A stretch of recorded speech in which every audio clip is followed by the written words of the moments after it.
The topic of Chapter 2 is fluency, and so far we've learned about stress and syllables in detail. However, in order to make your pronunciation as fluent as possible, we must remember that these syllables are not individual, independent units. In fact, when we speak, our speech must be smooth, and it must flow like a calm river. Therefore, in this episode, we will learn about one of the most effective ways to make our speech as smooth and flowing as possible: linking. So, let's get started.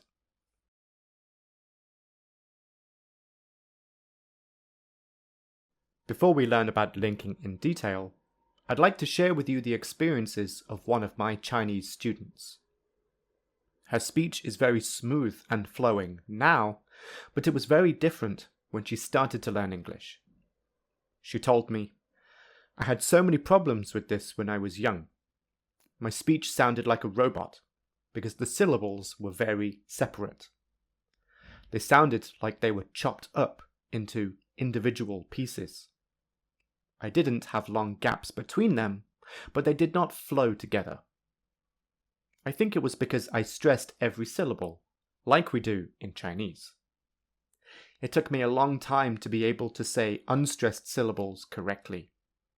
And learning about linking also helped to improve my pronunciation." Perhaps you have a similar experience to my student. Thus, let's now learn about linking.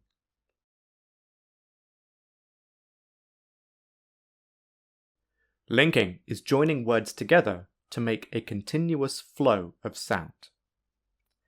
Therefore, if you use linking, there are no gaps between the words. This is how all native speakers speak, so it is essential to understand how and when to use linking. In this episode, we will learn a few ways to use linking in our speech.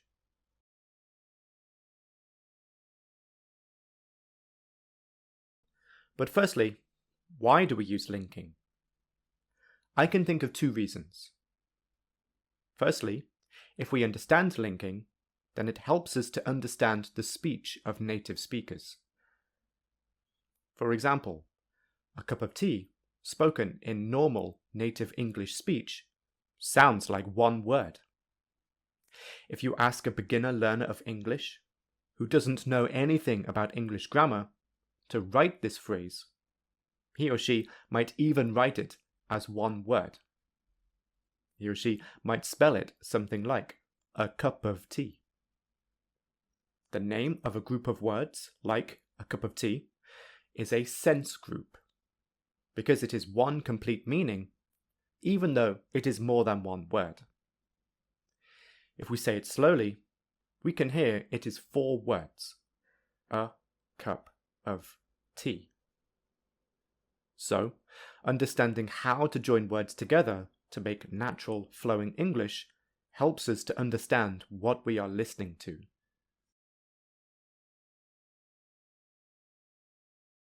Secondly, understanding and using linking improves the fluency of our speech, because linking helps words to flow from one to the next. And, of course, fluency is one of the most attractive aspects of speech, and so it is one of the most important goals for learners of English to achieve. In other words, if you don't use linking, then you need to briefly stop the airflow and then quickly restart the airflow for the next sound. This takes a lot of effort, and so native speakers never do this. Therefore, to improve our fluency, we must learn how native speakers make their speech fluent. So, let's look at the methods of linking which native speakers use to make the flow of air continuous. We can put the methods into four groups.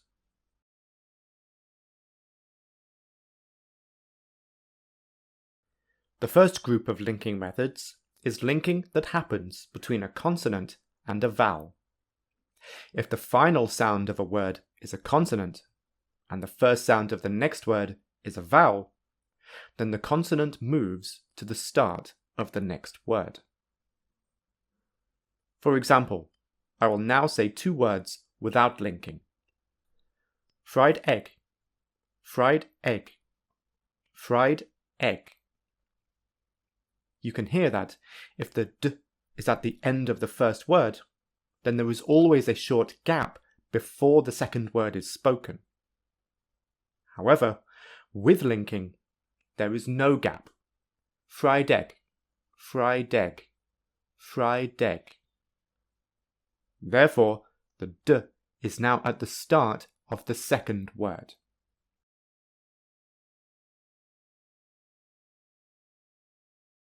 Here is another example. Post office, post office, post office. You can hear that the t is very weak. Thus, it is not post office, post office, post office. It is very common that, when the last consonant is moved to the beginning of the second word, it is pronounced very weak. In fact, it sounds more like a soft d than a t. Here are more examples of this type of linking. I will say each example 2 times, firstly without linking, and secondly with linking. A lot of work. A lot of work. The dog outside. The dog outside. He fetched it for me. He fetched it for me. I have quite enough. I have quite enough. Tell us everything. Tell us everything. The second group of linking methods is linking between 2 vowels. If the final sound of a word is a vowel, and the first sound of the next word is a vowel, then a consonant is added between them. Which consonant is added? Well, 3 different consonants can be added, and this depends on the vowels at the end of the first word and at the start of the second word.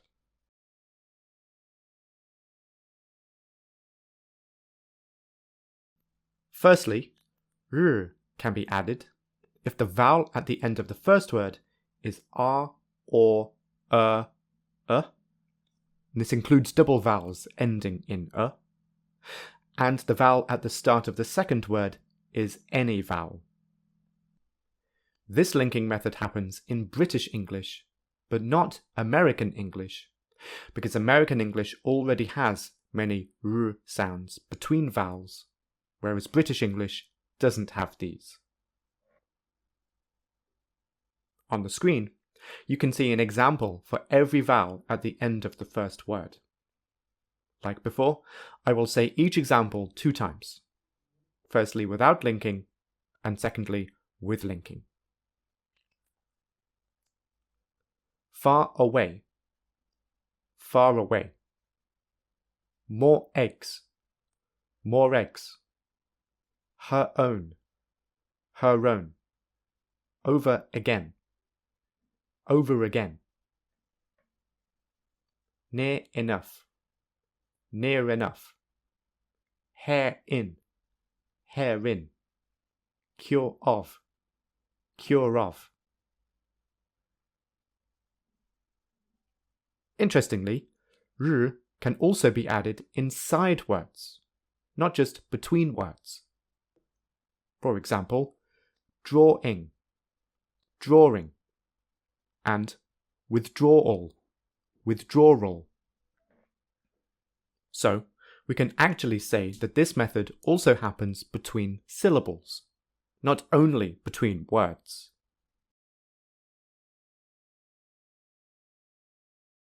Secondly, y can be added if the vowel at the end of the first word is e or I, and that includes double vowels ending in I, and the vowel at the start of the second word is any vowel. Here are some examples. As always, I'll firstly say them without linking, and secondly with linking. My ears, my ears. Say it, say it.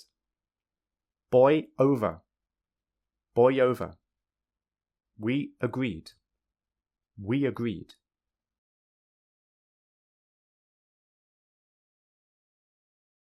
Finally, wu can be added if the vowel at the end of the first word is u, ow, or o, and the vowel at the start of the second word is any vowel. Here are some examples. Two others. Two others. How old? How old? Joe eats. Joe eats. This type of linking happens because, in general, English rarely puts two vowels together. In fact, English always prefers to have consonants and vowels next to each other. Of course, if a strong, obvious consonant was added, like p or v, it could change the meaning of the words. Therefore, only the softest consonants, the approximants, are used for linking. In fact, when they are used for linking, they are spoken even quicker and weaker than normal.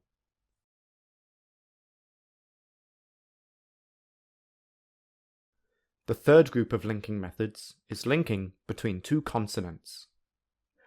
Specifically, it happens when the first word ends with a consonant and the second word begins with a consonant. There are two ways that this method can happen. Firstly, if the two consonants are different consonants, then only part of the first consonant is pronounced. For example, to say p, we must close our mouth and then open it again. However, in the phrase stop them, to say the p at the end of stop, we close our mouth, but we keep it closed while we make v, and then we open our mouth again after v. Therefore, we don't say stop them. Instead, we say stop them.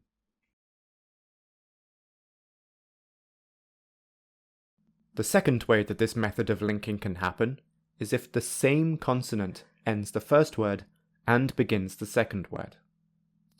In this situation, the first consonant is removed and only the second is spoken. For example, in the phrase next topic, if you say the two words with very clear sounds, you would say next topic, next topic, next topic. However, in normal speech, we say next topic, next topic, next topic. You can hear that there is no t at the end of next. Here are some more examples of linking between two consonants. I will say each example 2 times. Firstly without linking, and secondly with linking. It is half finished. It is half finished. Give Vicky a job. Give Vicky a job. We saw a big gap. We saw a big gap. We should keep going. We should keep going.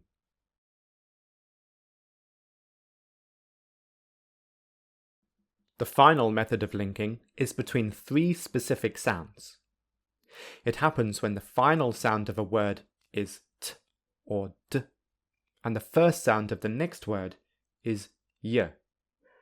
When this happens, the t can become ch, and the d can become j.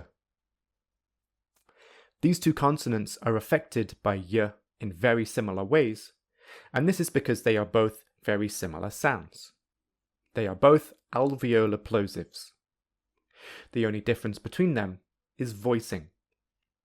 T and therefore ch are voiceless, whereas d and therefore j are voiced.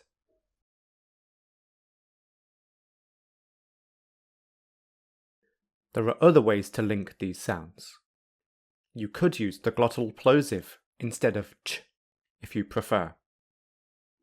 As for j, you could also remove the d altogether, or simply say a softer d than usual if you prefer not to use j. Here are some examples of t becoming ch. Firstly, I will say them without linking. Secondly, I will use linking. Thirdly, I will say them with the glottal plosive. I'll get you something. I'll get you something. I'll get you something.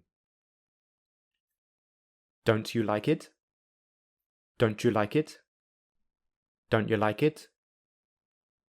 But you were late. But you were late. But you were late. Finally, here are some examples of d becoming j. Firstly, I will say them without linking. Secondly, I will use linking. Finally, I will say them without a d or a softer d. Did you say that yourself? Did you say that yourself? Did you say that yourself? I found yellow flowers. I found yellow flowers. I found yellow flowers. They need your help. They need your help. They need your help.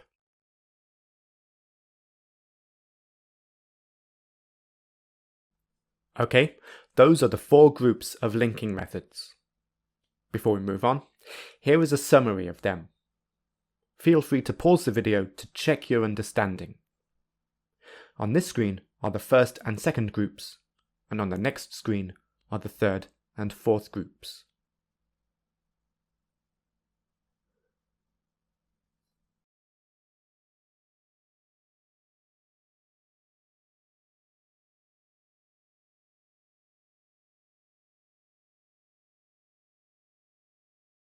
Now that you are familiar with the 4 groups of linking methods, let's look at a short text to see them in context. Firstly, I will say it, but I won't highlight the linking. Then, please pause the video to find the linking methods yourself. When you have found them all, I will show you the places with linking. There are 3 examples of method 1, 1 example of method 2.1, 1 example of method 2.2, 1 example of method 2.3, 1 example of method 3.1, 1 example of method 3.2, and 1 example of method 4.2. Okay, I'll read it now. Let me tell you a story. Yesterday, on a plane, in the seat next to me was a girl. She wanted to make something of her life, so she asked me how to be successful. I couldn't give her a good answer, so I got off the plane feeling sad. Then I thought, I'll ask you. So, how did you become successful? Now, please pause the video to find the linking.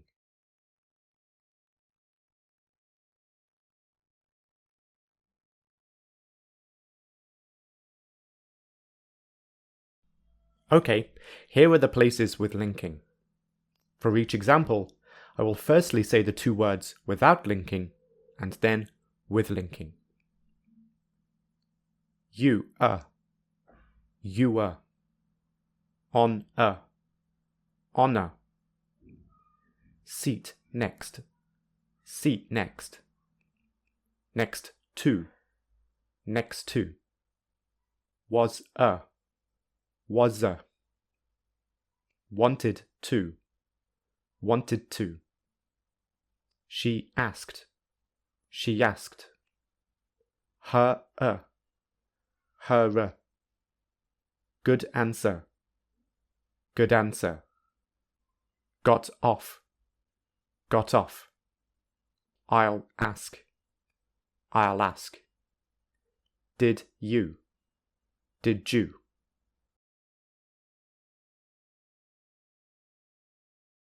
We will soon do some exercises to practice what we've just learned.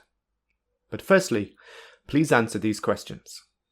Pause the video while you do this, and continue when you are ready to see the answers.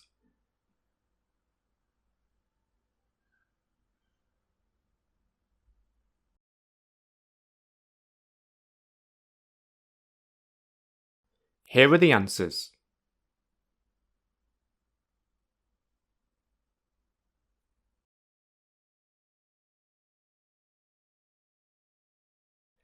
Let's now do some exercises. In the first activity, I will say 10 sentences. You need to find the linking in each sentence. Write the number of the type of linking in each sentence. Some sentences have more than one type. Here we go.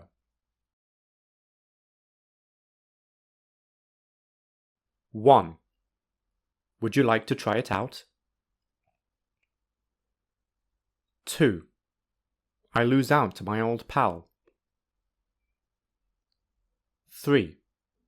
I'll go out for a few weeks. 4. I'm just out of sympathy. 5. We'll enjoy an evening together. 6. You'll have to stay in shape. 7. You don't want to end up like this. 8. If only I were there. 9. My back's out again. 10. Come on in.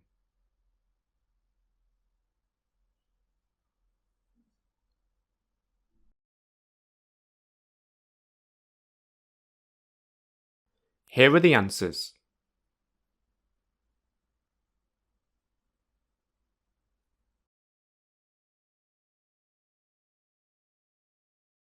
In our final activity, I will say 10 phrases or sentences.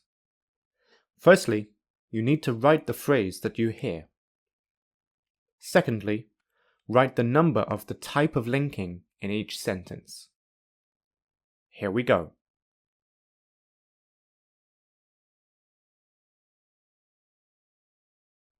1. Only a little at a time. 2. Every once in a while. 3. The only actor. 4. He lives alone.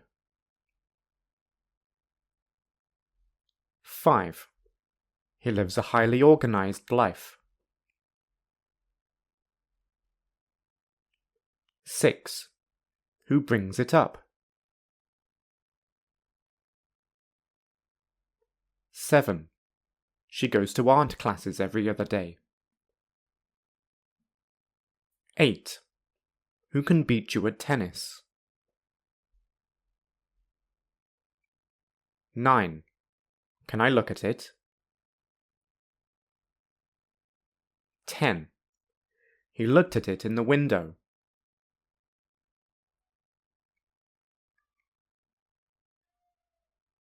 Here are the answers.